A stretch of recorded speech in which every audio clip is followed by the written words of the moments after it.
Welcome in once again, guys. We're here to feed that Yu-Gi-Oh cardboard addiction, guys. You guys already know. Here we have Saki, the one and only, and Rogue himself, guys. Rogue is on the channel for the third straight week. He's causing buyouts here left and right. You guys, he's the pro market watcher. Now we have Saki as well. Yeah. Just with that great insight, guys. So again, if you live under a rock, yeah, the triple threat is here. Make sure you subscribe. First link in the description down below. Come over here, sub to Rogue. Fire videos as of late, as you can see here. You need to check those out. And my guy Saki as well. You need to check him out. Recently on fire with his market watches. You want to make sure you come in and subscribe. Rogue, let's start with you. How's it going? You know, you've been on the channel for the last couple of weeks, man. We're bringing you on again, talking about the meta. How's the channel? How's life? How's everything going? Life's lifing, but it's decent. As far as my channel's growing, views are up. I think I just know what my audience likes and dislikes, and I'm titling my videos better to, get the clicks and everything like that. So everything so far so good. Awesome. That's what we want to hear, man. You know, that algo, supporting. And again, guys, we need to be supportive. Make sure you subscribe to my guy Rogue here, and also Saki. Shout out to Saki. That's my guy Saki. Any couple of words before we dig into the brown, your favorite? Addicted to the brown, baby. You know how it is. You guys know the deal. If you guys want to know the hot buys, how to prepare for the future so you can get your cards early and cheap rather than what they skyrocket, and make sure your trade binder's looking fresh, you know what to do. Come over here, subscribe. We got market watches 3 a week. By the time you watch this video, I'll be having my Thursday market watch up as well. So come check it out if you haven't had enough market watch goodness here. But you know what they say, 3 guys is usually enough. There we go, man. Saki. One for each hole. Saki being Saki, man. You got to love it. And with that said, we immediately get to the brown, guys. We all addicted to the brown here. We have Alliance Insight. We already listened to Rogue's opinion, last week, but we want an update as we get closer to the set. So we're going to start with Rogue and then move into Saki in the sense of knowing what they think about Alliance Insight. It will destroy the meta in the sense that it will take over. We have White Forest as Amina support. We have some side decks like Regenesis coming out, and just support for Malice. A Star Ryzeal is coming out. So we're going to discuss Alliance Insight just briefly before we get into a top tier YCS event that just occurred as well. Just analyzing the meta and just any cards and card prices that we should be looking at that we can get in early and be ahead of the game. So Rogue, again, just like last week, we showed a couple of Alliance Insight cards. I know you personally are looking for Star Ryzeal. We're going to touch base on that card a little bit later today. But any other decks, Malice getting stronger, just the lay of the land of what you think this core set is going to be impacting the Yu-Gi-Oh meta soon. I think you're going to see a lot more Malice because everyone who was playing Malice is just waiting for Alliance Insight for the Malice tech and get the buff so that way they can play the new version of Malice with the Agnesser stuff. Okay. So definitely going to see a lot more Malice in the meta game, as well as things like Dragon Link. I know there's some new dragon support in there with the Light and Dark Dragons. I don't know how good the Dragon Link deck's going to be, but I know I've heard people talk about it at locals and online and here and there, things like that. But it should impact the meta pretty heavily. It's going to change things a lot. I think Pure Ryzeal is going to be one of the better decks as well. I think Mitsurugi, obviously, we already know Mitsurugi is going to change everything. But I think Pure Ryzeal is going to shock people. And that's just because how it did in the OCG. It was still a tier 1 deck in the OCG, which is why they hit it twice again. And damn near slaughtered the deck. And even now, I just saw a video that, well, not a video, but I seen a post in the OCG. Pure Ryzeal topped again in Hong Kong. In Thailand. They got top 8 at a tournament with just 1 sword Ryzeal being legal, 1 EXT being legal, and everything else was just straight gas with the Spirit Engine. So Pure Ryzeal is looking to be even after all those massive hits in the OCG, it's looking to be a solid rogue deck. So I think in the TCG, it's going to be a really good deck as well. But only time will tell. Everyone has their different opinion on that kind of thing. Right. Yeah, great take as always, just mentioning the top tier decks, and before we hand it over to Saki, what do you think about Songs of the Dominators? The card this trap that will be searching Dominus cards. Do you think it'll have an impact in the meta, with being able to search Dominus cards? They're so powerful. Do you have any say? Absolutely. Dominus Impulse is a crazy card right now. And I always told people when this card came out of Alliance Insight, I said Alliance Insight's already looking like a great set, especially with, what you and Rogue just said as well. I'm personally excited for Malice, but at Dragon Rulers as well. I can't wait to play that. And I think that with the new Dominus card, this set's going to be shaping up pretty well. I definitely think it's going to see play. All right. I mean, great take. Yeah, here's going to be the Quarter Century Secret Rare. Something I do want to note, this is the last official set that will be bringing the Quarter Century Secret Rarity. You know, then we're going to start getting Starlights probably in the tins, as we already know, and probably future Rarity collections. So I know a lot of people are going to be hyped for these Quarter Century Secret Rare. Just something to keep in mind. And also the boxes. We can see volume is picking up here, guys. You know, no one was buying this when it was 130s, obviously, but it found a floor price of 69.70s. Of course, some people get distro prices, you know, distro price cases. You know, shout out to Saki. How many cases, Saki, on the way? I got 2. Look at that, 2, man. 1 ain't enough. I could get more. But yeah. You know, my hands are going to get tired after 4 hours of opening. Sure, of course, man. Totally understandable. Yeah. As we can see here, 23 listings, $73 for the Maybe boxes. I'll get 3. Oh, he's thinking about it now, man. We're changing his mind. Life must be good. If you guys, if you guys get to 150 likes on this video, I don't know, maybe. Damn. You guys gotta hit the like video. All right, button. smash, destroy that like button, guys. I guess Saki, you know, to get that 3rd case just because he can. I mean, life must be beautiful. But as we can see here, boxes at $73, $74. Volume is coming in. People are starting to get hyped. We can see here, no one was talking about this. Everyone was focusing on Stampede. But now we see that Alliance Insight is that next core set that will be changing the game in just what? This is coming out May 2nd, man. This is what, like now in a week and some change, guys, is going to be here before you guys know it, right? We got sneak peek this weekend, and then we got the case. There we go. Insane, guys. And this is coming right before YCS Providence, which, again, we talked about this event just is going to be happening. Is coming very, very fast.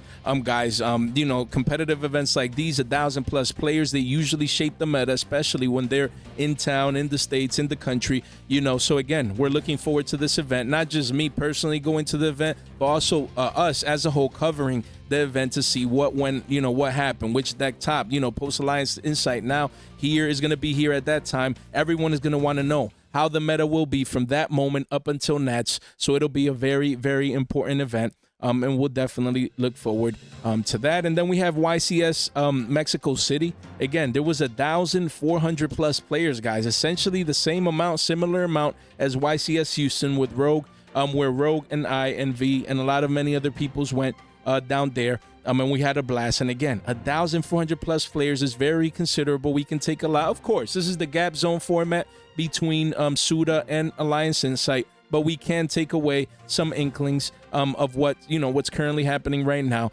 So again, we saw the Memento took it over. Then we have Malice with 2, you know, top 4 representation right here. Ryzeal, again, just like Rogue is saying, continuing to get to the top tables right there to the end with multiples. And then we had Mitsurugi's, you know, we had Bistios, Fiendsmith inside these Mermail as well, and Blue-Eyes. So we're going to touch base on a couple of these guys. So make sure you tune in and check that out, guys. Link in the description down below if you need to track any of the cards that Rogue, Saki, and me are going to touch base on. Look, they're starting to go up. You want to make sure that you track these as we go here today. Don't miss out, and make sure you stay tuned to our giveaways, guys, on the channel, in the Discord, and on X as well. Link in the description down below. You don't want to miss out. If you want a Billy Bob, you know, Saki's favorite, you know, even Rogue, now we got him, you know, Mr. Clean. Which is your favorite, Rogue? Which of these? Let's go for Mr. Clean. Let's go, Rogue. Yeah, representing with Mr. Clean, guys. So if you want your personal copy, you guys already know. Make sure you swing by our link tree. So we have Memento. You know, again, we're going to start off with Rogue and move on to Saki's thought. Memento now, pure version, taking over a 1,400+ player event. As we can see, pure Memento. Rogue, do you think this is going to last into Alliance Insight? Is just, you know, one-off during this gap zone format between Suda and Alliance Insight? What do you think about pure Memento taking over YCS Mexico City and winning the entire event? I think Pure Memento is a really good deck. I played against it before, and it's really good. I think, honestly, the reason why it keeps winning events is people just don't know the matchup that well. Like, maybe it's just the players I'm playing online. When I play against it online, I usually beat it. Okay. But the first couple of times I played against it, it was kind of like hard.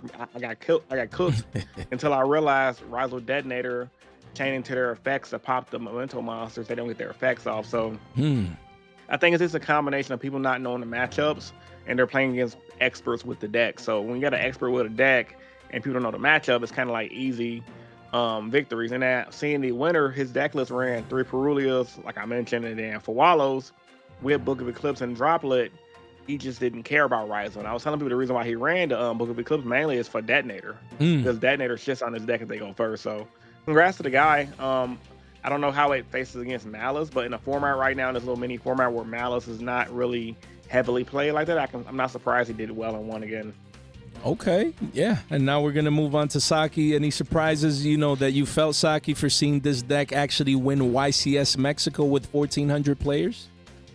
So Memento was a good deck. It's just with these deck building sets, these decks don't get as popular as they're supposed to sometimes, if that makes sense. Great point. And a lot of people kind of just were like, why would I play Memento when we got, the next deck building set with Ryzeal, Malice, all that. Memento's always been a pretty strong deck, but its big strength, which was already said, is that a lot of people don't actually know what to hit and what's good in this deck. Yeah. You can easily, if you're good with Memento, at least maybe not right now because of the hype with this deck and a lot of people want to build it and now the deck's accessible. It might not be like that anymore, but before, your biggest strength was people didn't know what the cards did. You can go to a regional and you could easily top 8 or top 16, simply put, because a player there that's doing really well, that might be like undefeated by round 6 or 7, they just lose to this deck, blowing their ash on cards they shouldn't do. Like, I know a lot of people thought that you stopped the fusion, and it's like, okay, no, that's not what you do at all.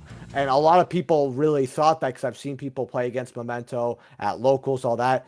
And it's very hard to know what the deck does unless you've seen it a lot in action or you've done like your research, you look at other videos, all that.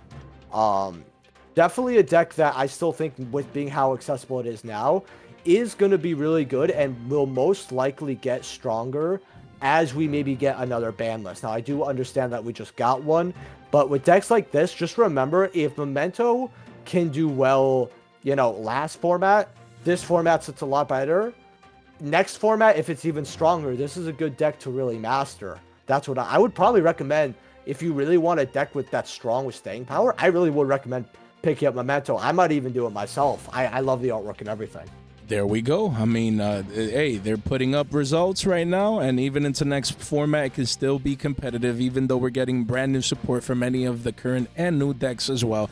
So again, definitely now with the Stampede reprints, definitely there's no better time to get exposure to the deck if you feel like you want to play even post Alliance insight. Then we move to Striker Malice. Actually was the runner-up of 1,400 plus people there in YCS Mexico, guys. And by the way, when we go to the event, some people think international event, a lot of scrubs, it's easy to do this, to do that. But if you go through the names, you see Christian Urena right here. You see what else? There was another guy that I saw. Some people from the States right here as well. You see Yassine as well, top 16. So again, you see some players from around the world actually going to Mexico and competing as well. So it's not a walk in the park as it might seem, or most people might think. So again, Striker Malice, a runner-up. So it took over the event up until the finals. I mean, you see the Bestial package here with a Malice engine, and then you also see the Striker cards and then a bunch of staples. So again, you see the side deck here as well. So Rogue, were you surprised to see Malice, not just pure, but with Striker getting this far in a 1,400 player event? Oh yeah, I mean, I don't think nobody expected Striker Malice at all decks. I know Striker Tenpai was a really good deck at one point. It was like a good OTK deck. So I guess when you look at it that way, the Striker engine just helps you bridge into some of your Malice plays.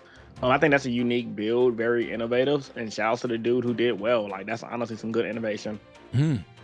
All right, great take. Yeah, it was unexpected, and sometimes if you play the unexpected deck, then you actually get results like these because people don't see you coming and they weren't prepared or sided against you specifically, as you can see here. And then, before Saki takes over, we can see here that we have some Malice cards, best-selling Rabbit, people getting ready, buying the CRs as well and the higher rarities, just getting ready to play the deck post-Alliance Insight. And then you have Striker cards, a combination of like the anime short release plus new Striker support plus topping in an event like this has people going wild.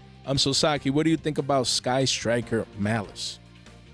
I feel like Striker currently is kind of a substitute until we get more, Alliance Insight and we get our cards then, because as someone who plays Malice, the hits were very odd, and it kind of feels like I'm playing a deck it's not that's bad per se, but it feels like my deck isn't at full capacity because I'm waiting for 2 or 3 weeks later. And I think a lot of people may have dropped the deck just until we get Alliance Insight because they don't want to know this version of Striker, which we had this version of Striker where you play it for maybe 2 or 3 weeks, right? 3.5.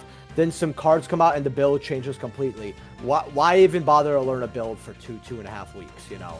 But Yeah. Malice, there's a lot of ways to play it. I mean, I remember playing the Terahearts version, which really helped me with learning combos because I'm not a big combo player. Okay. And the combo is pretty unforgiving if you messed up with Malice. Back when we played Firewall and Terahearts and it just came out. And there's multiple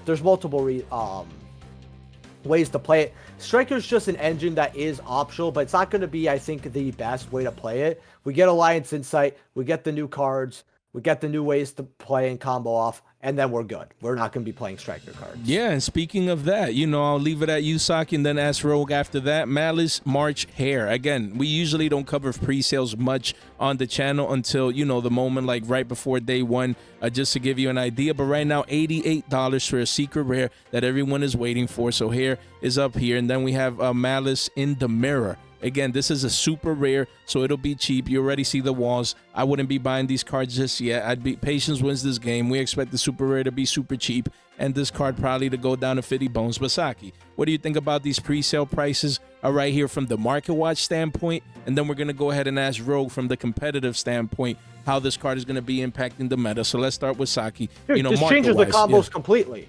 The new lines that March Hare you know, just introduces, it's great. I've started learning them finally a couple days ago. Okay. And the card's great. It's almost like we don't, remember, I didn't say this fully. It's almost like we don't need Bestials, right? And that's what I kind of really like about March Hare. And it gives us more names because I know that technically people are playing 3 Cheesy Cat right now. And can I be real with you guys? 3 Cheesy Cat doesn't feel good to play. I'm going to call it a buck. I know that you can combo off if you have a Bestial with hand. But 3 Cheesy just feels weird to me. Once we get March Hare, I think I'm gonna better feel out the deck, if that makes sense.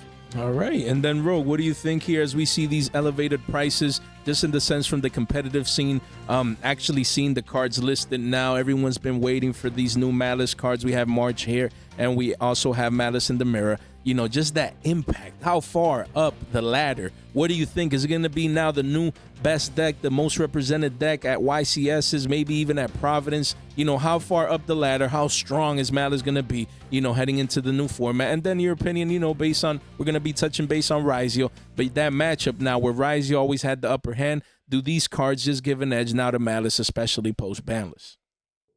I think they definitely give an edge. I also think everything Saki said was spot on as far as March Hare. As far as the price on March Hare, I don't really see. I mean, it's a 3 of. It's a secret rare, but I think $88 is kind of steep. Maybe if it gets bought out, but I think prices may settle and they might go lower. But I'm not, once again, I'm not the market watcher. I'm going from a competitive standpoint of me. Right, if I was to play that deck, what would I feel like is worth it? Yes, love the insight. But yeah, I think the deck definitely is going to be damn near tier 0, according to what a lot of people are speculating. Man. However, I will also say, based on previous OCG results, like I was telling somebody in the comment section of a video I was just on a while ago. Okay. Like, once Alliance Insight dropped in Japan, even though Malice was really good, Ryzeal still outpaced it. Ooh, this is okay. pure Ryzeal versus pure Malice. Pure Ryzeal got more tops. So if that is going to be true for the TCG, I think what's going to happen is first representation is going to be a lot of Malice for Rhode Island because everyone's dick riding Malice right now. Yeah, a lot of the bigger channels are talking about how good Malice is, which it is a good deck, but I think they're overstating how good it is personally. But only time will tell.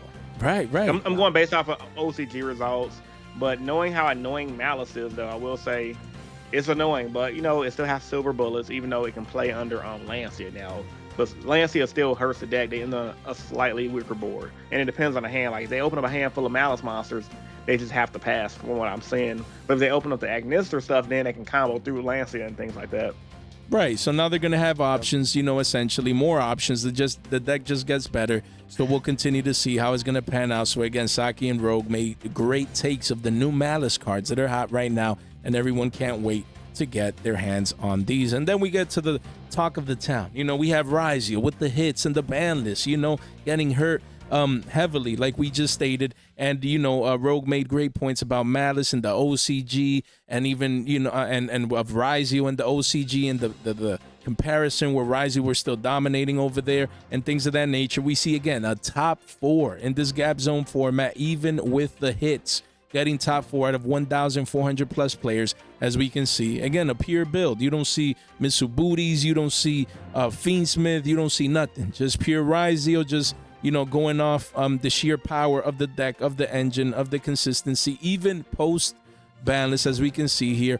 So again, because this is the deck that Rogue plays, I'm gonna start with him, and then I'm gonna move on to Saki. So Rogue, you made already touch a couple of points with regards to this deck heading into Alliance Insight, but you know, is it going to be similar to this? Obviously, Star Ryzeal is going to be coming out, which we're going to touch base in just a moment. But other than adding Star Ryzeal into the mix, you know, what's going to change about the deck? What are you thinking, you know, thought process heading into Alliance Insight?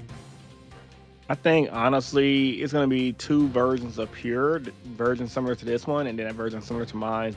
I'm on the Shark engine still. Okay. I think it's still really good because we still have 3 tachyons to pit back the dead Drake Shark. Okay. And you can still pretty much extend more. This one just pretty much runs the Pure engine with Book of Moons and a Sasaki Tama just for extra extenders until you get hand trapped, because everyone is now, a lot of people are now just, when you go exit Ryzeal, if they have 2 hand traps in hand, they'll go ahead and waste that hand trap, one of their hand traps on the exit Ryzeal, because they're not scared of you extending past that, which is why he was on Saki Tama.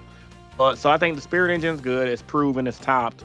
I think we're gonna see people using. Well, I'm using Shark. I don't know if people are gonna follow my trend or not, but I'm doing really good locally with it. Okay. I'm fairly confident if I go to regionals right now, I probably can top 8. Just how good my current list is. But yeah, I think Pure is underestimated, which is why it did well. I think a lot of people who play Pure just aren't that good with the deck. That's just me being honest. Like, people call the deck Helmet, but even though the basic combo lines are Helmet, when you're playing against someone who knows your basic combo lines, that's when the real skill with the deck takes place. So I think it's just a little easier, a little harder to play than what people give it credit for. Just like Snake Eyes, just like Malice, things like that. All right, great take. Again, this is the deck that, you know, Rogue has been popping off with for the last, you know, couple of good whiles, as we see here. And then, you know, Saki. Last 4 local tournaments, I did really good. Okay, no, you good. You see, that's 4 consecutive local tournaments. I saw his video on his channel, cracking packs open, plussing, just because he did great with this deck. He's always been a proponent. Even post-banless is the key, that this deck will continue to perform even post-Alliance Insight, especially, you know, receiving Star Ryzeal, which is the card that all Ryzeal players, you know, including Rogue, are looking forward to. And again, Saki, what do you think? What do you think about the engine? What do you think about the deck? You know, some people choosing to go Pure over adding Fiendsmith or Mitsurugi's. What do you think about Ryzeal just as an engine, as a deck moving forward into post-Alliance Insight? Mitsurugi's always makes me laugh, man. Like, I think I'm prepared for the joke, and I'm not. Love it. Ryzeal, I mean, we've seen out of the OCG, this deck will keep being a strong contender as a deck. I personally like it when it's like, you know, with Fiendsmith or it's with Mitsurugi personally. Okay. You could try it with Spirits as well. I'm not as knowledgeable about that build. I've seen it, but I haven't really looked as much into it as I should have. Okay. But the deck's always going to be, you know, pretty strong right now. I think that the new one with Star, since that's an optional one of, or I'm pretty sure it's a mandatory, maybe a mandatory one of. Rogue, it's mandatory for sure. Mandatory one of, right? For pure. I don't know about the Mitsurugi or Fiendsmith. Oh, okay. Yeah, that's why. Okay. Yeah, all right. So, because I knew for Mitsurugi, I'm like, I don't remember seeing this in the list. Right. I wanted to make sure. And that's what's great about having a collab, is sometimes we get a source to be like, can you help me verify this? Love it. I will say the pre-sales on this card is a little too much for a one of. I know Ryzeal is very popular, but compared to people thinking Malice is going to be the better deck, and that's a 3 of compared to a 1 of for, again, Pure. I see this card probably. Plus, pre-sales are all really bad on TCG Player. We all know that, right? Yeah, for sure. Might be like $20 after next week. Yeah, that's a good range. $20. I'm just saying, I think the card is really good. I think 42 is a comfortable buy. I mean, this man. From the competitive, from a competitive standpoint, the card is a staple. I don't mind paying 42. However, I agree with Saki where I see it dropping. You see, I get it. Let me just convert that to market watch talk here. You know, and that's why I love Rogue's, you know, mindset, in the sense, as a competitive player. Let's say someone tells Rogue, yo, Rogue, you need this card as a 1 of in your Pure build, and it's $40. Secret rare from the latest core set. You know, he's like, damn, that's all I need. One of, let me take these 40s and just slap it here, and my competitive deck is going to be prime. That's fine. From that mindset, you know, the one of, okay, to play, that's fine. But again, Rogue also said he would not be surprised to see this card at 20 bones. And us either. Saki as well. Me, I was going to literally say a $20 bill. You see? Rogue is the market watch. Hey, them skills, man. Watch this card be at 20s next time we collab, man. The game is that easy. It comes natural to Rogue. Hey, you know what they say, right? Ryzeal isn't the only star here. Oh, man, Saki, you gotta love it, man.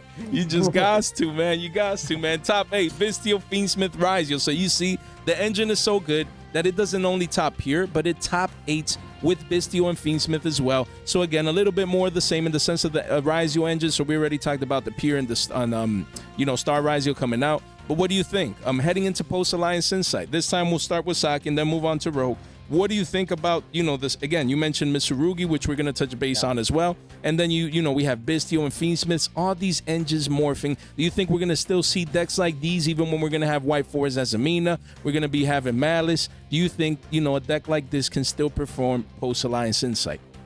Absolutely. I mean, Fiendsmith is also a very strong engine. That's, again, why I said I personally like Fiendsmith Ryzeal a lot more.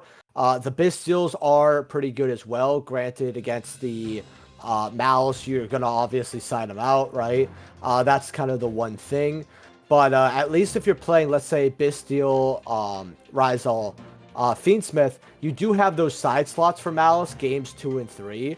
But because they're playing, I think, 3 Lubellion, 2 Baldrake there. Baldrake's still a very good card, by the way. I think it's very underrated. The deck is still very strong, and you have enough engine and gas to kind of keep you going. The boards could even be, with this build, could potentially be better than what you could have had, say, pre-ban list. So I think this build is definitely going to be very popular. Fiendsmith is just going to reign on us until Konami reprints the archetype and then hits it like 3 weeks later.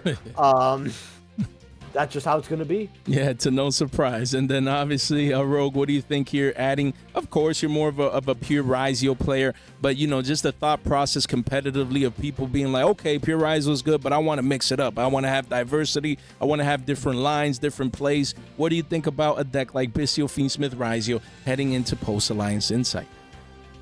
I mean, it's good. I've seen it online a lot. I run into it a lot. I clap it a lot. It's a solidly good deck, but it's weaker to draw because when they go to Lubellion, you draw them, they're kind of screwed. But like I said, obviously, taking nothing away from the dude who topped with it, he's very skillful with it, obviously. But I think it's one of those decks that I don't really see locally a lot. I only see it online. So okay.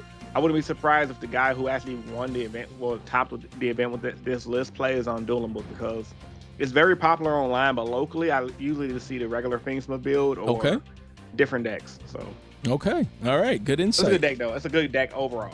There we go. Nice way to conclude. Again, guys, if you need your Fiendsmith engine now, heading into week 2, week 3, month 1 of the release of this, you want to get exposure as prices continue to stabilize. And we have the Bistio package as well. Saranir going up, people need it. Baldrakes as well. Jewish Worm still at 1, holding value, and Lubelli's going up in price because people need now multiples, and they're actually playing it inside their decks. And then we have Ryzeal Mitsurugis here. Mitsubooties, as we always say, guys, getting stronger post-Alliance Insight. And again, it's crazy that we've top 8, we saw 3 Ryzeal decks. Again, that's how consistent, even post-banless, the deck has been, and it only gets better with the Ryzeal release of a card for the deck. And here we have, Drake Shark, so a little, and the Shark engine here, but adding Mitsubooties here, as we always say.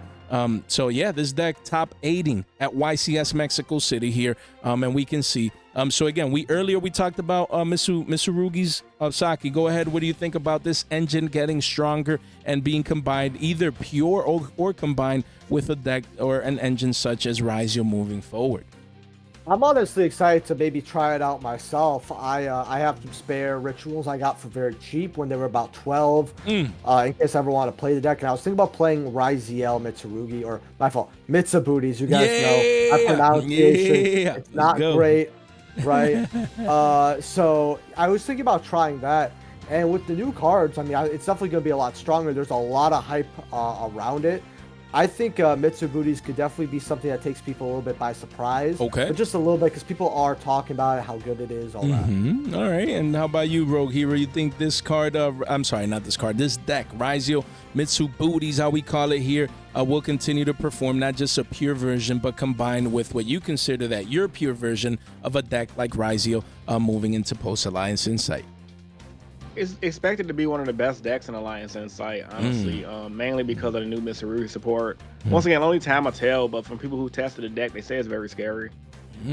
Yeah, I mean, and Rogue also gave his opinion, last week in the collab, talking about the pure version, and his experiences of, like he just said, people talking about it. So, great insight, just being in the local scene and listening, on Dueling Book and matchups and play testing. That's the value that we can get from someone who's in the mix. If you're trying to build a deck or get better with it, always great insight from Saki and from Rogue Hero. And then, market watch wise, we discussed it when it was 55s. It crashed down now to 30s, it says here. So again, just trying to find the floor price, people taking profits, before the card can possibly push again 40 to 50s. We'll see what happens with this one. But right now, about $100 if you need a play set. Again, not that bad in the considering everything. Of course, we were talking about it at 11, 12s, but now the card is 30s. It is what it is. If you need it, you're going to pay a premium.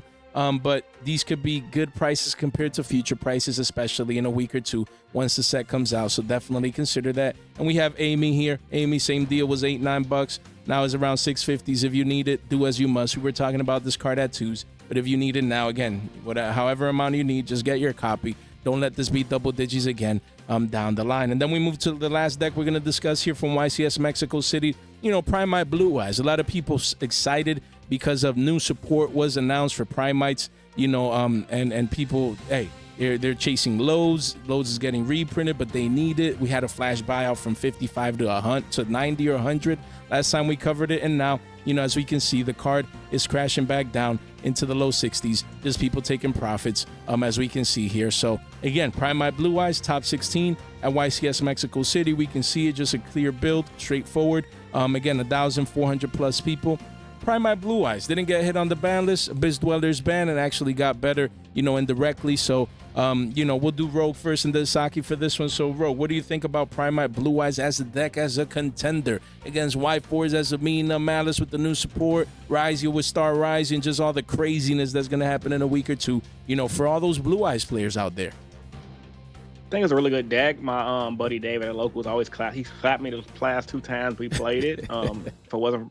If it wasn't for him, I would have went undefeated at my case tournament. But nevertheless, the deck is really good, honestly. In the hands of a skilled pilot. And I think it's honestly, I think it's like Ryzeal, where it's like the base combo lines are easy, kind of helmet even, as people say Ryzeal is.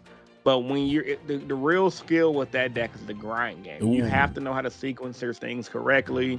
You have to know when to be conservative, because like my buddy plays the deck very conservative, and he does well locally consistently, and he's won a few locals back to back. So, like I said, the deck's in the hands of a skilled pilot is very scary. There we go. Because you'll be trying to dodge like Ash Blossoms and Imperm, and they hit you with the Dominant Surge, and then you gotta worry about the Nibiru, and then they play more than one Drill Beam now.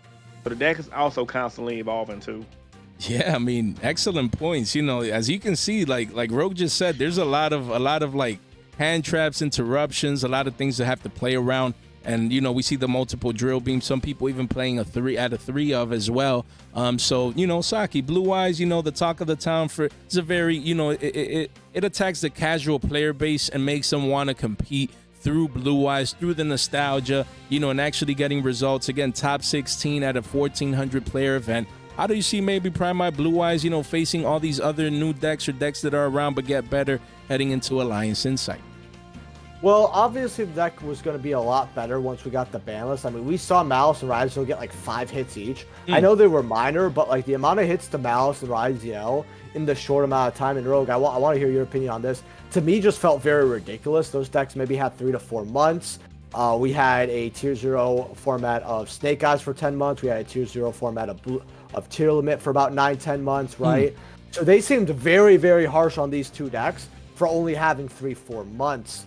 But when that happens, regardless, the decks that don't get hit, obviously they're going to go up. I want a more highlight the two things that I find is pretty surprising about this build, which is the one Jet. Jet has always been an optional one of in the deck. I really like Jet, but it's cool It to wins see it games. highlighted there. Honestly, it's a game stealer. Yeah, it's great. And then the 2 Tyrant. Usually, I always see 1 Tyrant in the extra, not 2. All right. So I don't know if there was a reason for that.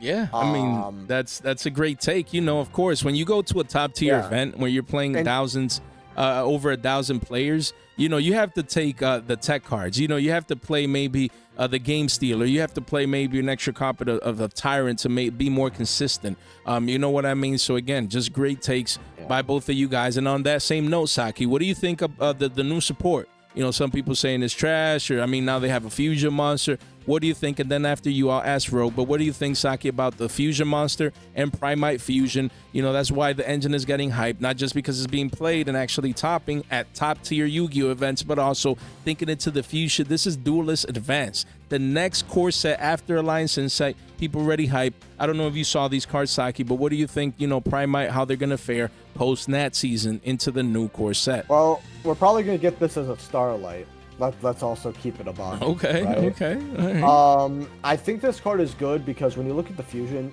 specifically, the fact that it negates, I just want to make sure about this. Monsters whose level, rank, or link rating is less than or equal to the number of normal monsters in your field or graveyard. I mean, this just feels like a one-sided skill drain, and skill drain will win games. Like, skill drain is one of those floodgates where I know you can argue this for a lot of floodgates, but most, especially skill drain, when it was at 3, it felt like when you flipped it, you won sometimes. And seeing how this card's basically a skill drain. Yeah, I mean, it's like a Rexterm. It's like a Rexterm for Dynamorphia. It's just one of them cards, and when they hit the field, they hit the field. And you already feel it, you know, and again, you also have the fusion, the Primite Fusion spell card to get to this card. Let me just put it here for Rogue, maybe if you need to read it. But yeah, can you zoom in for me a little bit? Yeah, I was trying, but it stays there. Unfortunately, it doesn't zoom in. Let me see if I could do this. That's good. Let me try here for you. Maybe this works here, so we can all see it here. Just let's see if this works right here. There we go. It's gonna be a little blurry, but I'll read it as well. It says you can only use the number 1 and number 2 effects of this card's name each once per turn. Fusion summon 1 dragon fusion monster from your extra deck by shuffling its material from your field, graveyard, and or banishment into the deck, including a normal monster. And then you can banish this card from your graveyard, add 1 level 5 or higher Primite monster from your deck to your hand. So you have the search aspect here, and then obviously fusion summoning, you know, the fusion monster that Saki said. It's like a walking skill drain essentially, because you already play obviously the normal monsters, not just on your field, but you know you'll have them in the graveyard. So again, you know, and it says if this card is sent from the field to the graveyard, you can special summon 1 normal monster from your deck in defense position. So with that said, Rogue, do you think, you know, this will help Blue-Eyes Primite, the Primite engine, make it stronger? Just, you know, overall, what do you think the impact of these reprints and Duelist Advance will do for the deck or the engine? I think I gotta see more support for like maybe a pure Primite deck. I think Primite Blue-Eyes probably won't run it because the fusion spell, it's because you can't just play the fusion spell. Like, it's not like it's fusion summoning from the deck. It just you have to have a setup for it. Right. So I think it may be something that people are gonna try out. I think I can see the fusion being used like maybe in a Blue-Eyes mirror match with like a super poly or something like that. Oh snaps! Yeah.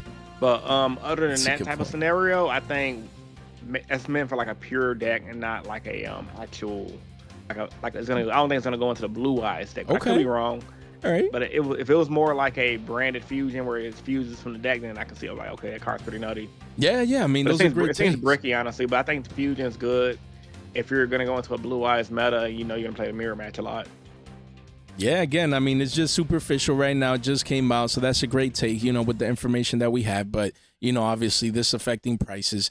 Drill Beam, you know, being played at multiples. It used to be a $3, $4 card. Now it's pushing 9s. Essentially, pretty soon it could easily be a double-digit card. Just people needing more copies, post-banless, and then load, obviously. We covered it as well. And then Jet Dragon, great call by Saki, you know, highlighting that if you need your copy, I mean, Plat Seekers are already 2s. You do have Starlight Rares at around 70s, not bad, you know, for the long term. And then you have the Quarter Centuries at 15. It's just a one of, so do as you must. Guys, link in the description down below. Make sure you check out our links, tools, resources, and discounts for you guys. And then make sure you subscribe to your boy right here. Ring that bell.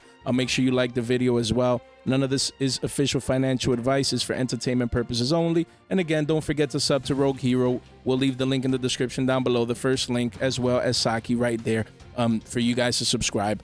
Make sure you guys don't miss out. And then the last part of this market watch, boys, is about Stampede. Obviously, is the hottest set right now in Yu-Gi-Oh! Even, because we haven't reached Alliance Insight. And a lot of people are they need these cards. They need to get their hands on these cards. There's a lot of meta-relevant reprints like for Wallows. There's alternate arts, quarter centuries that people, chase cards. We even have Magia here as well. So we're just going to discuss, a couple of these cards and just, provide updates and listen to the thought process of you guys. So we have here what, someone in the comment section called Pregnant Blue-Eyes. When they said that in the comment section, I'm like, I need to listen to Saki's thought process on this, so we'll start with him. We have Blue Eyes White Dragon, the new alternate art. Saki, what do you think about Pregnant Blue Eyes being at $82? The card was 100 it looks plus. Like he's trying to put his balls on you, like he's about to teabag you. Some people are like, "Oh, it's an epic dragon, bro." This new artwork looks like dog. All right, I don't need Blue Eyes Teabag Dragon. There we go, Blue Eyes Teabag Dragon. Yo, we're gonna have to create a card about that. But yeah, okay. How about price wise, Saki? What do you think before we hand it over to Rogue? Card was triple digits. Do you see it going back up there? 80s is good. Blue Eyes. Yeah. It's Blue Eyes. These little. I'll be honest. I'd rather get so many different other cards for $80, but will it go up? It's Blue Eyes. So you don't want Pregnant Blue Eyes or Teabag Blue Eyes? Man, all right, Rogue. How about you, man? Again, from the nostalgia angle, not the competitive aspect, because you're also always talking. That's what I love having you on about, the nostalgia. You're being boomers like your boy and us here. So what do you think about this alternate art? Blue Eyes White Dragon, as a collectible? Is this something that you see and you're like, oh, I want that? Or you're like, nah, it's a pass. I prefer the OGs. What do you think about this one? Man, I prefer the OGs, honestly. Okay. I mean, I think there is a market for people that will want that one, and that's the guy that has to have every copy of Blue Eyes to play set. Right. But I think they'll hover around maybe 50 to 60, between that $50 to $80 range. Maybe even go up if they get bought out. Okay. But that's more of a collector's market thing. That market's real weird, honestly. If Kaiba cosplay ever become really popular, expect somebody just to buy it and show up to anime conventions with a binder full of every Blue Eyes printed. So it's for those type of people, honestly. All right. Yeah, great call. Great take, in the sense that, the collectors are going to be clamoring for this one. Again, it's been going down since, the $100 mark. The previous Blue Eyes was also around $60-65 as well before it started spiking up. So in the next week or two, we'll continue to monitor this one to see how it pans out. Then we have Diabell Star, the Black Witch, the Noir, getting destroyed in price recently. The card was 125s and now is at $100, man. We have a $100 bill flat right here, 31 listings, 4 pages only. After the V-shaped recovery, just spiking up and now crashing back down. A lot of volatility for these alternate arts as people come in.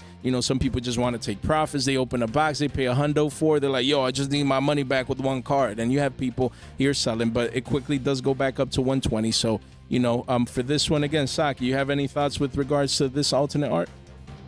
I mean, it's really hot in demand. Whenever I come across one of these, someone moves it to me for whatever reason. Okay. I get, even if someone doesn't trade for it or wants to and they don't have the cards, the amount of demand and interest in this card is pretty crazy. Now, I think that 130 right now is too much for this card. It's calmed down to about it's calming down from 120 to 101 there, but I could tell those are going to be quick sales. It's going to go back up to 110. For sure.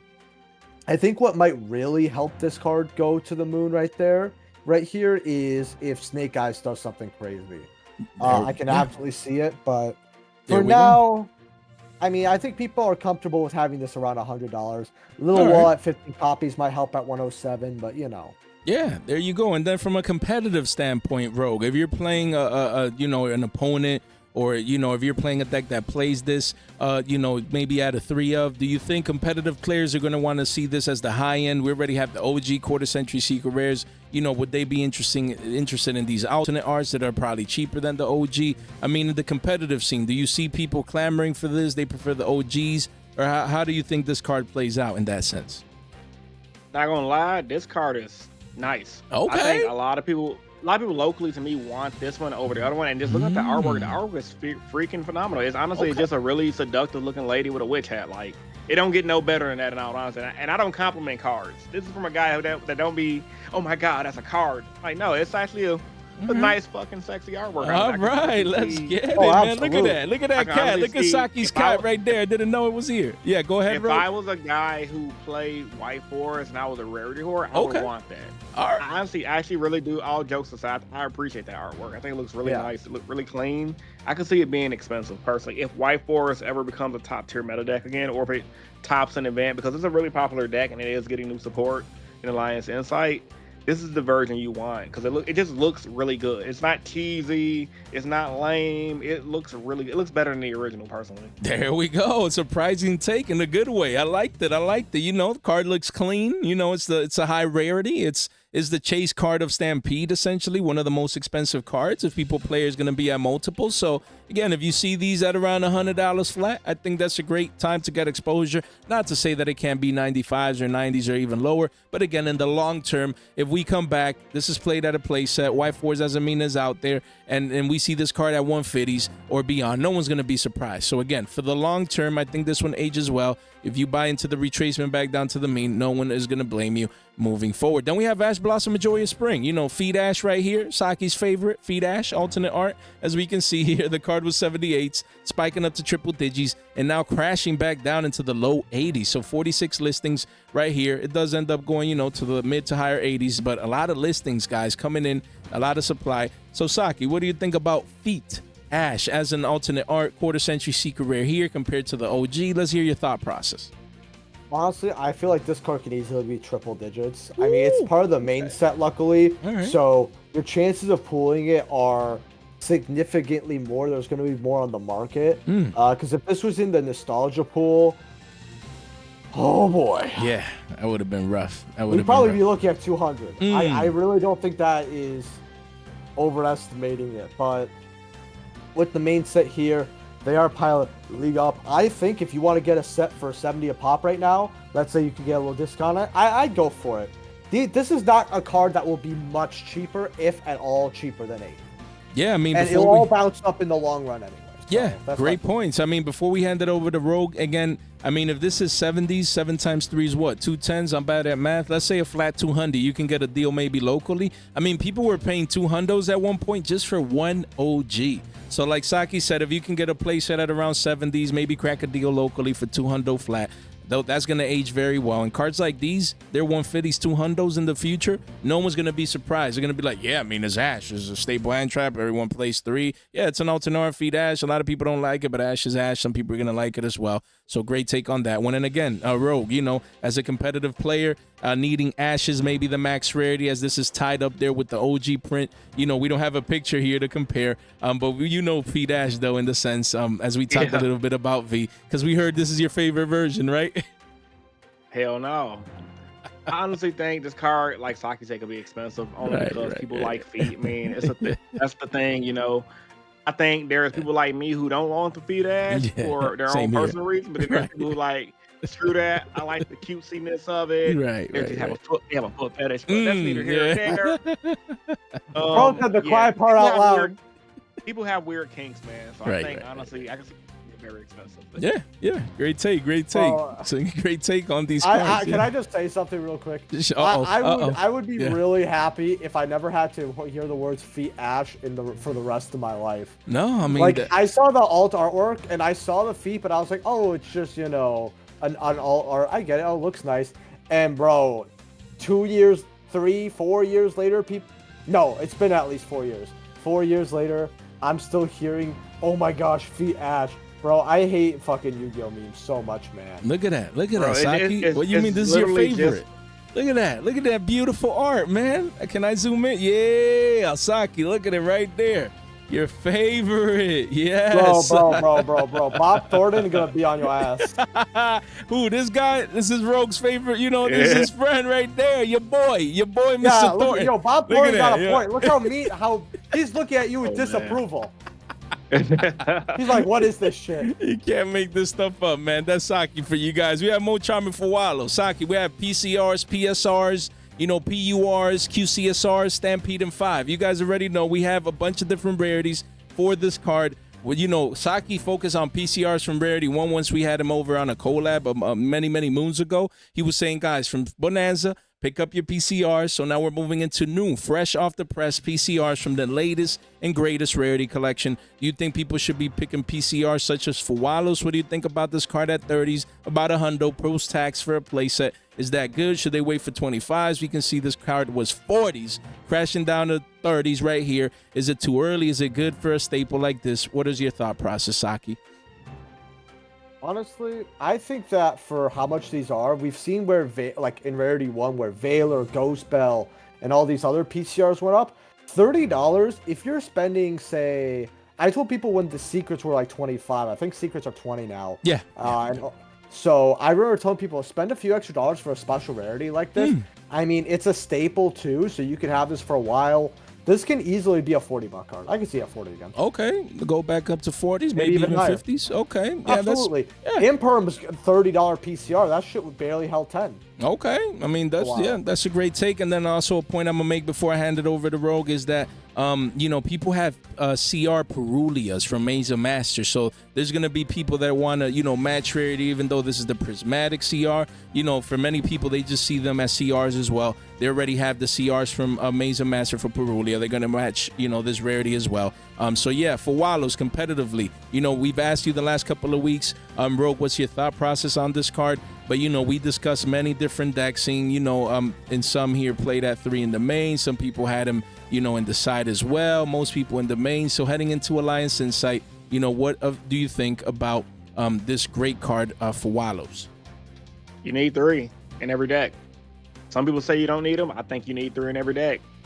A main deck, personally, because look what deck, it's good against literally everything. Malice is good against Ryzeal. It's good against Mitsurugi Ryzeal. It's good against a majority of the rogue decks. At worst, you're going to draw probably 1 card. Well, sorry. At worst, you're probably not going to draw anything, because some people just pass when you Fuwalos them. But most of the time, if you time it right, you can draw at least 1 card. So, as far as that rarity is concerned, I think it looks good. Okay. But if people already have their secrets, I just think the market's too crowded with a bunch of them. Okay. So unlike Perulia, where Perulia's reprint, you only got like what, 2 different rarities. Right. I feel like with Fua and Stampede, they overprinted it. So it's like everyone has a Fua. I wouldn't be surprised if it goes down, because I think the people who wanted Fua just wanted to play competitively. And if they are finding a deck that don't need it, then the prices are going to fluctuate, and those who already have it, I think have it. So I think it's kind of flooded the market. Like, I would love to play that rarity over my secret rares, but since I got secret rares, I'm not going to break my neck to pick those up. Right. I mean, that's an excellent point. Why? Because based on what Rogue said, we can see here that the walls of China are coming in. You know, again, what he said, people cracking these open. People that wanted them already have them. People are pulling these left and right. They're like, I already have my copies. Let me slap them on here. You're starting to see the supply comes in. So if we see this card go down to 25s, you know, no one would be surprised. So again, that range between 25 to 30s is a great time. Yeah. Yeah, go ahead. I opened 3 in my box. Yeah, I saw that. Yeah, I remember I saw that opening, like, and I'm like, oh, for Wallows. Oh, you're like, another one. Like, it's nothing. It's crazy. Yeah. Right. Yeah. So you were like, I mean, again, at first, it doesn't seem like it, because everyone needed it. That initial rush. Oh my God, a reprint. I didn't want to pay 50s, 60s. Now we have him at 20s. I need to get him. But now, as the supply is sinking in and people like Rogue are pulling them left and right for top and locals, we can see that sell pressure coming in. So the game is truly that easy. And then we have Dragon Master Magia. You know, PUR. Last time we had Saki on, I think you said that this card was expected to go down in price, in the sense as supply continues to come in. This is chartless right here, you know, because the card is so special. It doesn't need a chart. There we go. So the card was 44s. Told people in the mid 40s to get it, spiked up to 60s, and now is at around a 50 piece. So Saki, what do you think about Magia? This is the PUR. You obviously have PCRs, you know, and Platinum Secrets, but overall, is it a card that people should be picking one of each? Maybe just pick and choose your favorite version. Could we see this one at 40 bones and you would be surprised? What do you think about this one? So when I first saw this card around the $50 mark, I saw the PUR around like about 40 bucks. I saw the PCR and the Plat both trying to figure out which one wants to be preferred more around the $50 mark. I think PUR is something that is not gonna. Some players just don't like it, while it's a lot of majority of players like PCR and they like Platinum. I told people a Platinum at 50 was good, but the PCR and the PUR I saw kind of going a lot further down in price. And now the PCR it went up and now it's still holding 50, but these plats are holding about $60, 61, going up to 65. There's a little wall of China right there as well at 19 listings. I'm glad I pulled my Rent Money Magia out of my case. Yeah. And I'm pretty happy about that. There we go. And then again, from the nostalgia factor, Rogue, you know, you see a Magia maybe in a binder, or if you would pull it, what do you think overall about the artwork? Is it a card you would keep? Is it a card that you're chasing to get at least one? Like, what is your thought process with this iconic Yu-Gi-Oh card? Yeah, same thing with the Blue Eyes. The same thing with this. It's a 3 of for like Blue Eyes collectors and OG staple people. Like, I think you should just get all rarities. I think I can see those all rare. Like, the reason why they're so expensive now is because collectors are just picking them up. Exactly. And people who's into that nostalgia type of stuff, they just want 3 of everything just to have it. This 3 of card each does look rarity amazing. because they're Blue Eyes fanatics. They're Kaiba fanatics. That's true. That's what that card is really made for. Competitively, it's not really used at all. But casually and collectors, yeah, people love that type of stuff. I know a guy, like I said, he wanted the Rent Money one. I think he ended up getting it. And I wouldn't be surprised if he gets one of each of all these. He just likes Blue Eyes. I've been knowing the dude.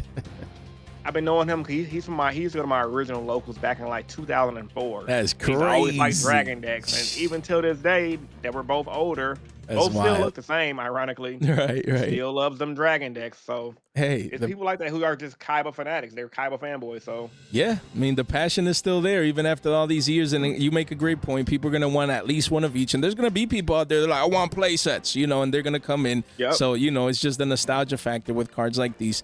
Definitely something to keep in mind. And then we have Superstar Slayer Typhon Sky Crisis. Again, just seeing this card at $1, I believe is just a blessing. We see large volume candles, hundreds of people buying this card at around a measly buck, $1 a bone right there. 83 listings, not that much. Usually for super rares, especially at the beginning, people cracking open packs, you would expect triple digit listings. But honestly, as we can see here, you know, it's a buck and some change. Quickly goes to $1.50 and beyond. So, Saki, what do you think about the Sky Crisis reprint? Should people be picking the, you know, this seems like a penny stock, getting exposure to these, some multiples of these. What do you think about this card? Personally, I think that this can do something like Little Knight, but not on the scale of Little Knight, where we're seeing like the super ultras being like 7 and 9. We're seeing the secrets be like 11, 12, and this is the reprint secret. And even like the PCRs and PURs are closer to 20 now for Little Knights. As you can see right there, we can easily see this card, which I always told people to get the plat or the original secret rare, because the plats are 20 right now, up from 17, and the OG secret rares were always just very cheap to me. Right now the reprint's 12. You could get the OG for $9-10. Look at the super rare. It's wild that it's 13. It's pushing $15 for a card that was like $3 to $4. Wild. Yeah, and then it went up to 7-8. So I think that Sky Crisis can do something similar, but on a smaller scale, because the issue is Little Knight's always pretty good. There's no real deck that has okay, if you have access to Little Knight, you should be kind of playing it. Whereas with Star Slayer, it's a card that some people, you don't always have to play it, right? It's not a mandatory staple in the X deck. Some people also just don't like playing this card. Which to me, it's just kind of crazy because it feels like playing a board breaker in your extra. That's the best way I would probably describe Star Slayer, is it is a board breaker card. I think that secrets maybe at the $2-3 mark could go up. I would personally, can we look up plats very quickly? Sure. Yeah. I like to go big or go home with these kind of cards. Okay. Right here. Plats are $6. You know what? I would personally just go ahead and get yourself a nice little plat. Here we go. Some people like secrets too at 2 or 3. You could get those as well. I think all of them are definitely going to go up though, but I don't think they're going to go. They're not going to be Little Knight numbers. I won't call it, but they're going to go up for sure. Okay, and then Rogue, competitively speaking, as a one of in the extra deck usually, as an out to a certain board, you know, you're in a crisis mode, you're like, you know, slap it there, bounce something, you know, practicability in that sense, you know, how practical is this card in the extra deck? People should be getting their copies, maybe a couple, slap it in a binder, let it marinate like fine wine. What do you think about Sky Crisis right now? I think it's good just to have a play set and just sit on it. Honestly, like, just in case you want to play a deck like Fire Kings or whatever deck needs to run this in there extra because you're running 3 Pot of Extravagance. That's the reason why you would pick up 3. It's just a good card to have overall if they have it in your stables binder. I think $1 is a steal for a card like this. Yeah, overall. Like, I think like what Saki said, I can see the dollars easily. I can see the dollar ones being $5 one day. Great I can also see the assessment. flats probably being 15, 20, depending on Literally the rare people's favorite rarity. Man, hey, market watching skills at its finest. Literally took them prices out of my mouth. I was going to say the dollar cards at a $5 bill seems great in the future, being up 5x. Now it's hard to see. Everyone has it, everyone okay. But 2, 3 months, 6 months, a year down the line, people needing Sky Crisis for those new decks coming post Nats and heading into the latter part of the year and then the following competitive season. Sky Crisis ain't going anywhere. It just got its rarity collection treatment. So again, if it ever gets reprinted, maybe a Starlight in a tin or something, but that's about it because it already has its rarity collection treatment. So again, 5s for the supers, amazing take, and then Platinum Secrets at the double-digit range. Great take from Rogue Hero and also from Saki himself. And then we move on to Feed Ash. We already talked about Feed Ash, the high end, so not going to go into too much. Not even going to ask you guys in that sense. Just get this card. Saki and Rogue talked about the quarter century. The same thing applies, as a staple. Rarity or not, whatever artwork, we already discussed that. But if you need access to the card, a holographic version, and you want it cheap, make sure you get that exposure. And then engravers, we touched base on engravers as well a little bit earlier. Just wanted to highlight the secret rare here very quickly as it finds the low at around 350s. I personally believe, around 10s for a playset is a great price for this card. And Rogue Hero and Saki mentioned the engine earlier, so just wanted to highlight the secret rare. And then I wanted to ask yeah, go ahead. On engraver, I picked some OGs up today. Originals were about $8. Yeah, I saw that. Yeah, I saw that. In my honest opinion, if you're already going to be spending like $5 with that shipping on reprint ones, you might as well just spend $3 more and get OGs. But if you're really not worried about this card, or you think you're not going to have access for very long, you could get the cheaper copies. But this most likely will be reprinted in Battles of Legends. And not this card, I should be specific. The Fiendsmith engine, I'm talking Requiem, Tract, and Lacrima. Those cards will most likely be reprinted. Maybe not Lacrima, but definitely something like Tract and Requiem will be reprinted in Battles of Legend. So we could see these original secrets and the reprint secrets spike up when that comes out as well. Yeah, I mean, that's a great take. And as we can see here, it's crazy. Well, we always talk in the channel, guys. Seen this 6-month chart just here real quick. Card was 100, went all the way down to 20s, spiked up back up to 50s, and 300 people were buying this at $50. And then the next week or two, it got destroyed, a single digi. So a lot of people losing money. And now Saki's smart. He picks it up at single digits. This card could easily 2 to 3x if the other pieces get reprinted and people want these OGs. So that's the thing when you time the markets in that sense. When you see a reprint, a lot of people came in and got destroyed with this card. It's sad to see, but now you get to pick up a cheap secret rare if you need it, or even these OG prints like Saki said. And then on that same note, going with Saki and then to Rogue, in the sense with cards, Edison cards like these, where you have OGs, as you can see here. This card was $60, but it had sales at 85 bones for an OG Super, which is Phoenician Cluster Amaryllis. And as we can see here, the card is now 20 bones for the Unlimbs, but really, getting the quarter century, and I'm going to focus on the cheap budget one, the Platinum Secret Rare here. I love cards that used to be $80, and now they're $1. Yeah, Jay, is $1. Everyone has them. They're cheap as $1 to $2 to supply. Yeah, but as time goes by, those same people that needed the OGs, there's still going to always be an influx of new Edison players, and they want to play plants. And this card was already hard to get. These are going to get harder to get. This is just free money down the line. If this Platinum Secret is 5 bones in the future, no one's going to be surprised. So at 1 to 2s, I think this is a great pickup. So Saki, what do you think about an Edison card like this? And then we'll move on to Rogue. So one thing so I actually had a discussion about this, but a lot of Edison players, they want the original copies or copies that were legal back then to play. That's always going to be very, very popular. However, I think there are exceptions to the rule, and Phoenix Cluster Amaryllis may be one of those cards because the super rare at one point, Unlimiteds started at 45, Burst Eds were like 60s. And now we're seeing Unlimiteds and all the other versions drop. I mean, First Eds at 23, I'm fine. Okay, it goes up to 30, but let's just say you can place it at 23 each. That's a lot better than what it was at. I think that these original prints, a lot of Edison players aren't even going to want to sell them either. But as more and more people want to get into Edison and all that, we could definitely see these very accessible copies kind of be one of those exceptions where people aim to get the version / cards from that era, but they kind of make an exception to this card because it's one of those Edison cards where it's really not accessible. There's very few cards that are under that at this point. I think maybe Magical Android is another one I could think of on top of my head. Yeah, Just they need not to reprint accessible. that. Yeah. Or not too accessible. I think Amaryllis could definitely go up. I agree with Rogue at these plats.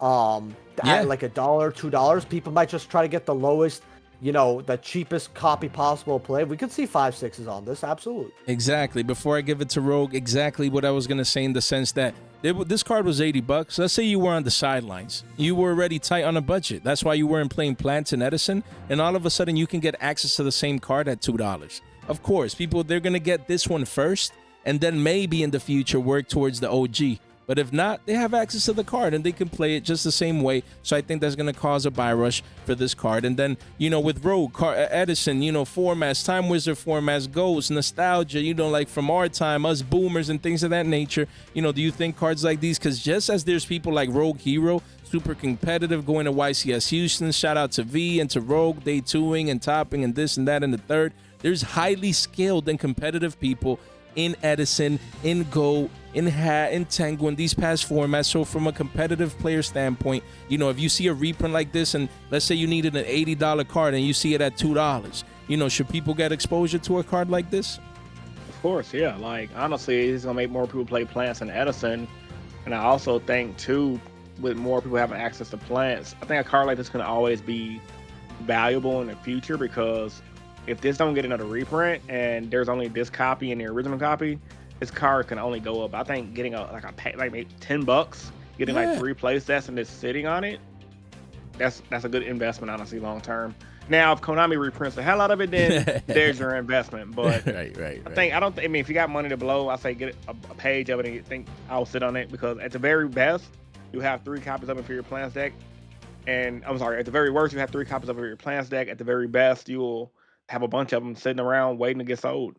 Yeah, I mean, again, and the card, quickly goes up to 2s. But again, if you're in person, you see these around, people are not going to be valuing them, especially at the beginning. They're going to see it as throw-in, bulk, like Rogue just said. You're going to be sniping that bulk up, and that bulk is going to be 5Xing down the line. But they just didn't know it, and you did, because you came here, you listened to Rogue, you listened to Saki, and they gave you that value. So on that note, we're going to end the Market Watches. The Market Watch, guys. Again, make sure you subscribe to Rogue Hero. First link in the description down below. Make sure you subscribe to my guy Saki right here as well. And subscribe to your boy. Just double check while you're at it.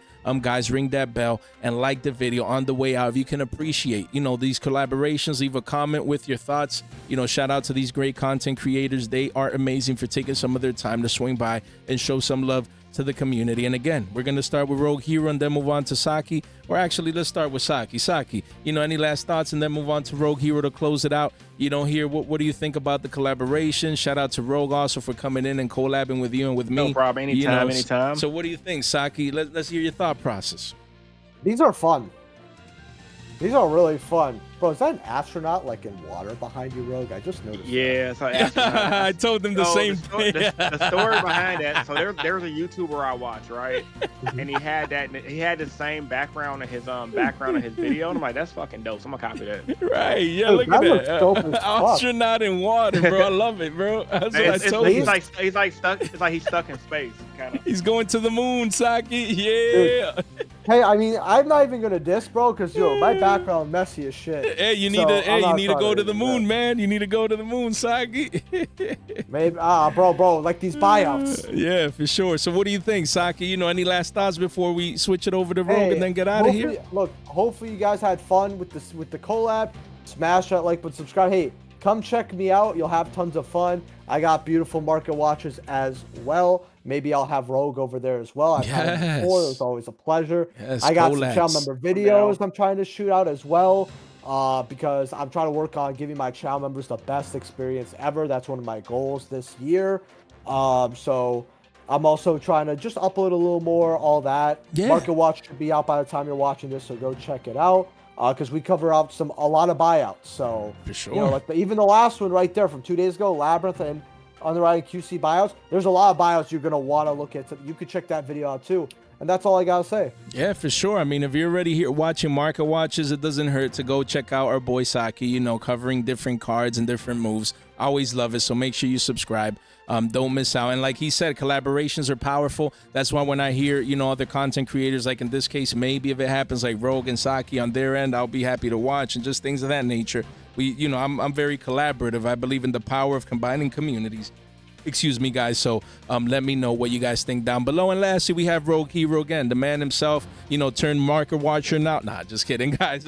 You know, the man himself. Let's hear the last thoughts here before we get out of here, man. All right, man. So, Rogue Hero, I do mainly use the Yu-Gi-Oh vlogs, deck profiles. My rants is usually, honestly, it's taking over my channel. Most of my videos are going to be rants with my vlogs and my deck profiles and things like that. So, if you guys like Yu-Gi-Oh rants, like people quitting Yu-Gi-Oh, my honest thoughts on spreadsheets, and Konami is effing hilarious. Check it out. Like, I just give real talk about an OG Yu-Gi-Oh player who's 20 years into the game. And also my local vlogs, just me being me, going to locals playing Yu-Gi-Oh. So if you guys like vlogs, just check it out, you know. If not, F you, just watch my rants. Here we go, man. It's super entertaining, man, honestly. You know, when you catch these videos, just the discussions going on, because, you know, you can see he cares about the community. You know, we care about the community via our market watches.